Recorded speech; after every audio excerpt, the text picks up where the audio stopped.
You got perfect timing. I'm about to start a little puff give in this mother.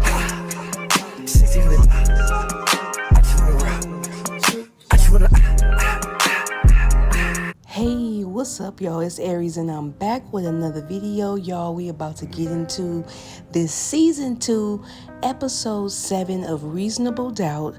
And you know I need y'all to do the big tari for me, baby. So go ahead on, like the video, drop down in the comments, let me know that you was in the building. And we're gonna get straight into it, y'all, because this episode was so fire. Y'all, this episode was just action-packed. We get on everything from the side baby possibility, Jackson Corey down at the office. We get a lot of courtroom drama this episode. We get on Lucy and the stalker girl. Everything is happening in this episode. I keep anticipating the filler, but we 7 episodes in and everything's been hidden. Period. So without further ado, make sure that y'all doing the big tari for me if I ain't already asked you. But let's get into the episode. So we started off with Jax and my man Lewis. Lewis, I feel so bad. I feel so bad because you really not that guy. You're really not that guy. You're so just gullible and naive, I feel. It's the naivete that got you in this situation. And Jax, she really got him by his edges right now. And she ragdolling him. Because they having a very realistic argument. What is this? Conversation? It's a debate. It's a heated debate, okay? Because she like, man, so was you going to tell me or was you going to wait until you found out and still been walking around here looking stupid and acting like you sick, laying in the bed and, you know, like, guy E.D. go, like, you playing a part here, Lewis, and yeah, this is where I got a problem with you with. So she was just going in on my mans and, he really didn't have a leg to stand on, but I respect Lewis. He grabbed his keys because he was like, Jax, where am I going to go? She was like, what you asking me for? I don't know. Like, oh my gosh, she was vicious, but rightfully so. Rightfully so. Lewis deserved everything he got. But, you know, I feel bad. Now imagine going through all that and having to get up the next day and go to work.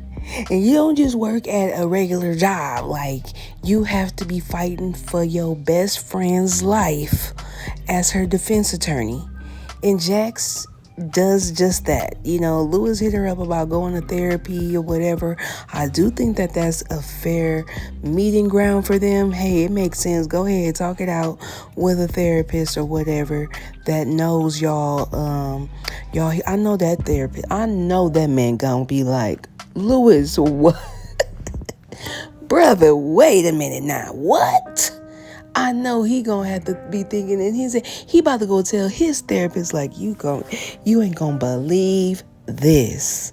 He gonna sit down in that chair like, baby, you know that couple I was telling you, the Stewarts, yes, you know, the husband got a baby on the way. She said it's your child.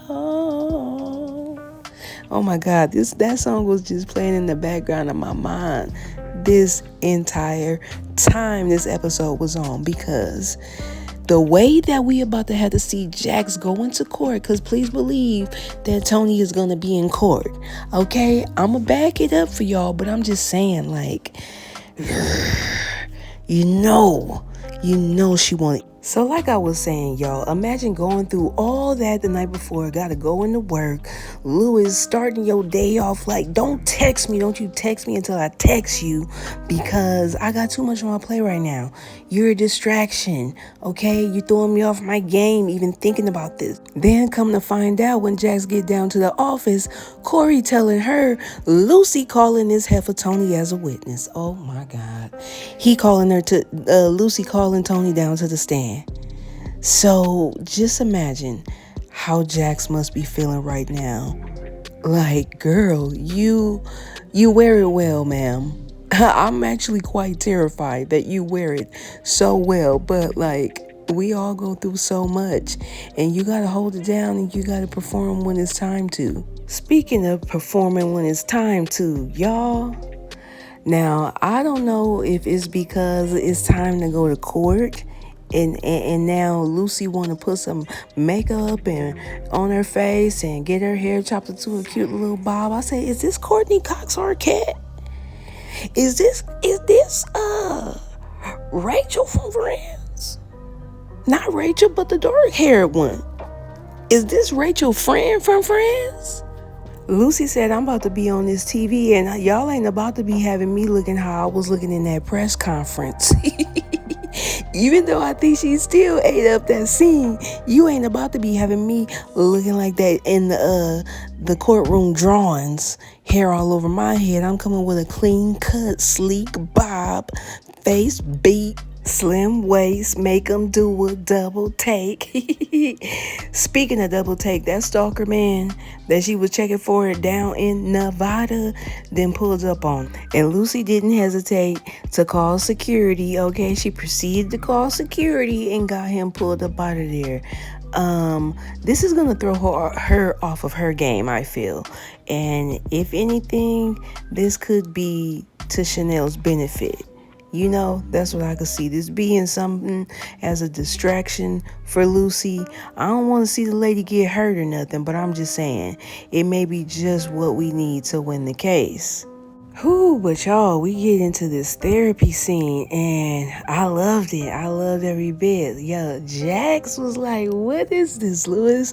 The Real Housewives of Love and Hip Hop? Like, I'm about to be cross-examining my potential side baby mama step. I don't know. I don't even know. You know, I don't even know what to call that. But you know what I'm saying? Like, I'm about to be crossing examining a heifer that you potentially then got pregnant. And she been smiling and looking in my face the whole time, knowing something about you, about to be looking in my face the whole time on this court stand, knowing something about you. When she said, I thought you was a black man that I could be proud of, I said, damn, Lewis. When then she followed up with, but you turned out to be just like every other ninja, I was like, oh my God. Damn near on the floor. Almost, because I was like, ooh, it just stung. Ow. Yeah. It happens. Don't think Lewis didn't get her right back, though. Don't think Lewis didn't call her down to the carpet. He said, you the one out here passing out pee left and right, the convicts and security guards and maintenance men and court reporters, and I'm the nigga. Huh? Jax, I'm the one? You the one that's doing all that above?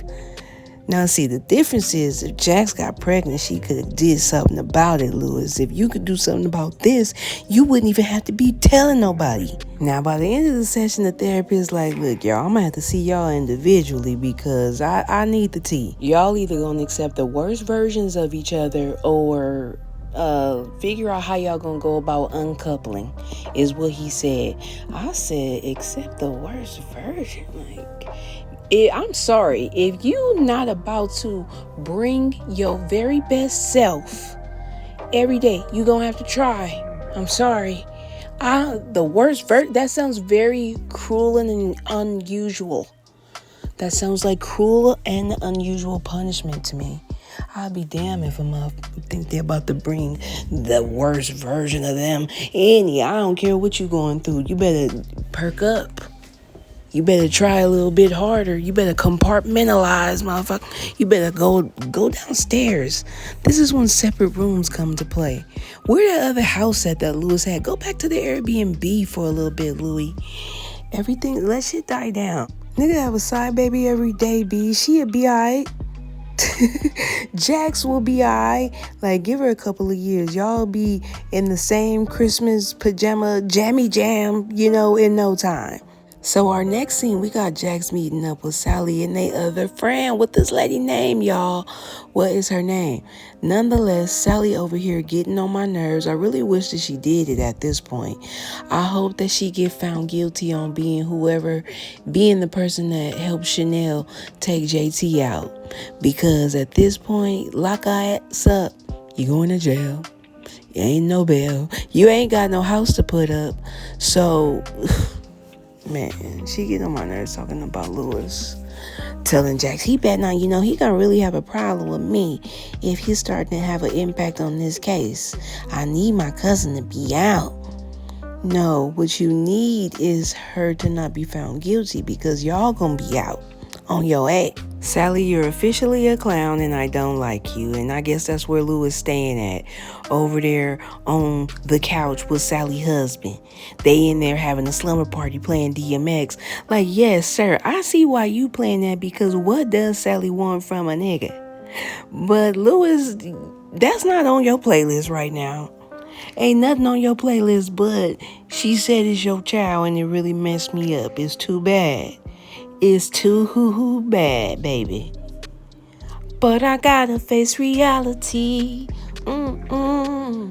I swear they should have started playing that song when they got into the courtroom or when Jack started getting briefed on the case and started looking at Toni Big Head in this folder. That song that all I need to hear is them organs and them strings and that live band playing. Today you had a visitor. Or should I say, an old friend? Hey, let's sing it, y'all. Hey, but wait a minute. That's not where it ends, no. Is it something that you wanna tell me? 'Cause I'm believing what your friend's saying about your hidden secrecies. And girlfriend, she wasn't disrespectful. In fact, she's 100% sure. And how could I argue with her?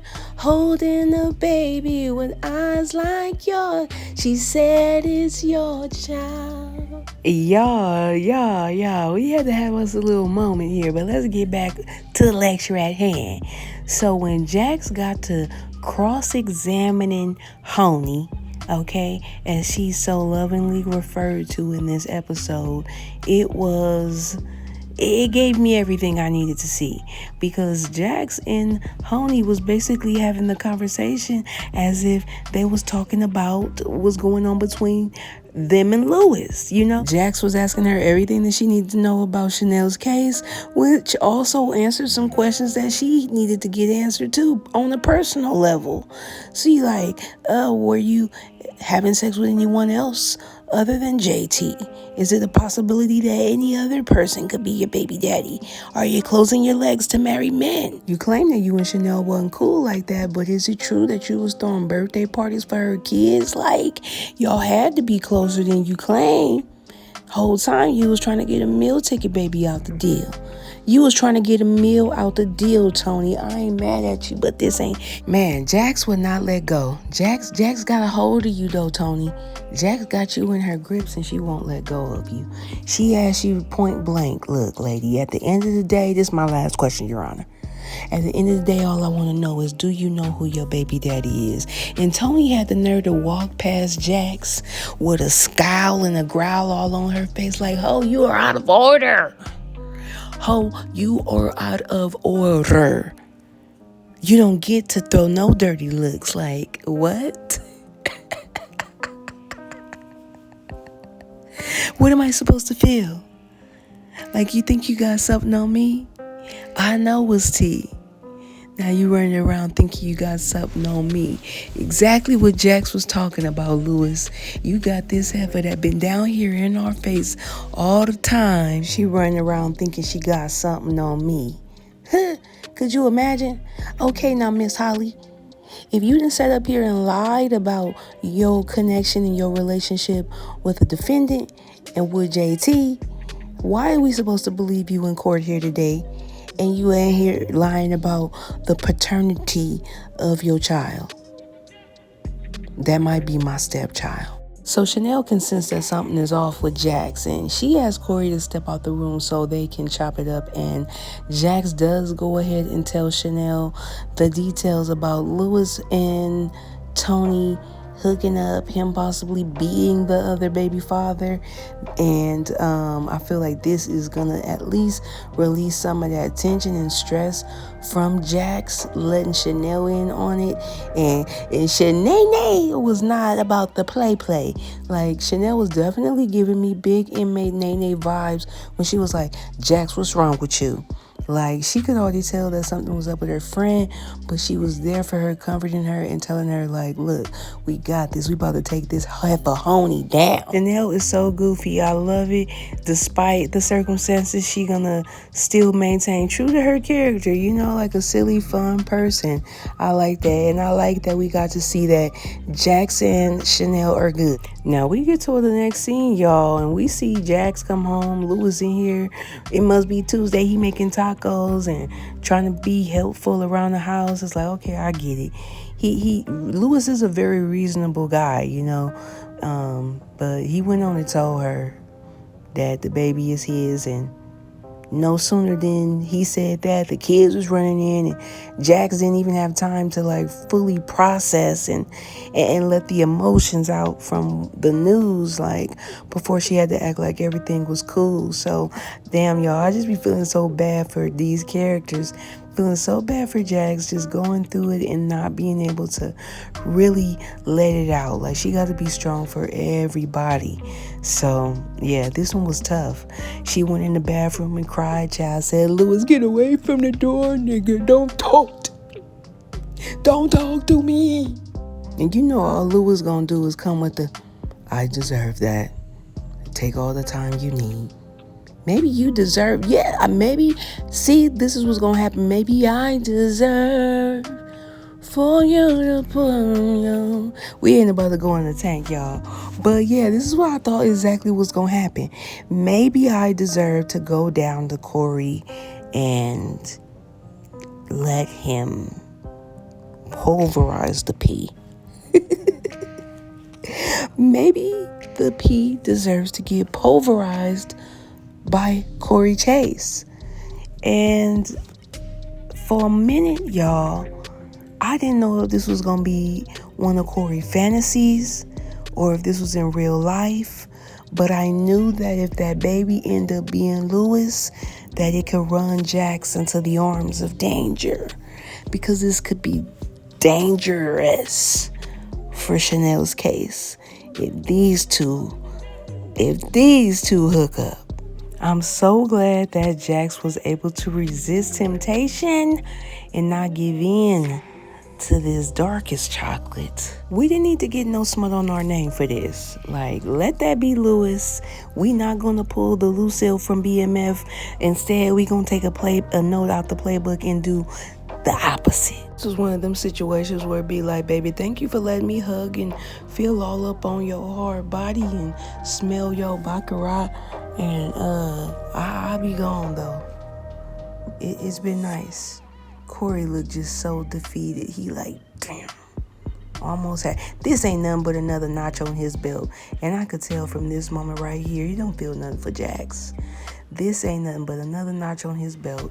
He's trying to get the Jax Stewart stamp, and it ain't happening, Captain. I said, I'm so glad that Lewis didn't fall forward, because the way that Lewis pulled up to that house, and when he came to fight for his family, laid it all out on the line, you know, he came with a very heartfelt message, and I was just like, dang, Jax wouldn't have been able to bask in this and just really appreciate it the way that she did if she had slept with Corey, you know.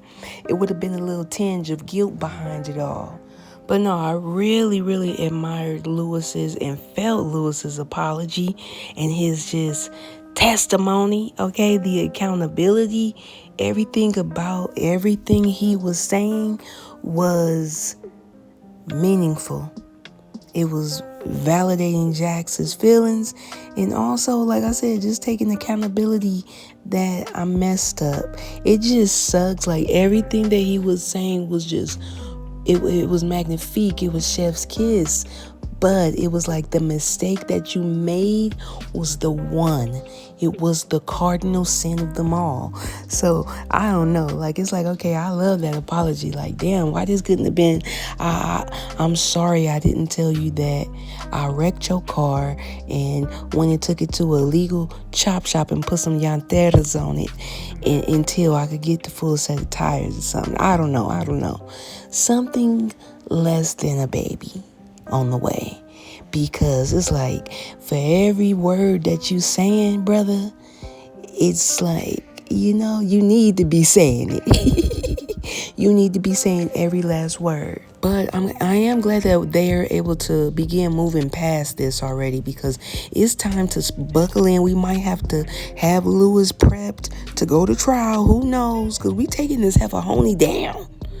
Damn, actually, I guess we can't take her down like that really now, because she part of the family. She's a part of the family now.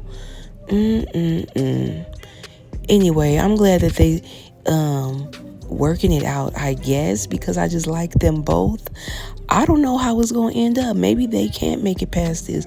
But at least for right now, Jax is accepting the apology and Lewis can come back to the house. For the time being, we don't know what's going to happen in the next couple of episodes. Because Lewis, you might be living with Honey. I hope that heifer got somewhere for you and this baby to stay. Let me know what y'all liked about this episode down in the comments. For me, it was this final scene. Lewis really delivered, left no crumbs. I mean, he really gave everybody the blueprint on how to apologize and really kiss ass when it's time for it. Okay, this is how you fight for your fit. This is how you get your bitch back, essentially. This is how you do it, Judge Mathis.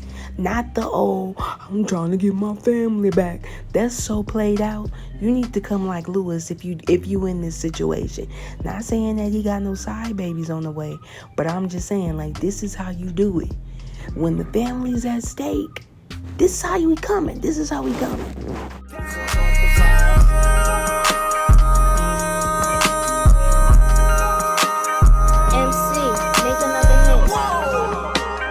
I'm about to show y'all who the real Puff Daddy is.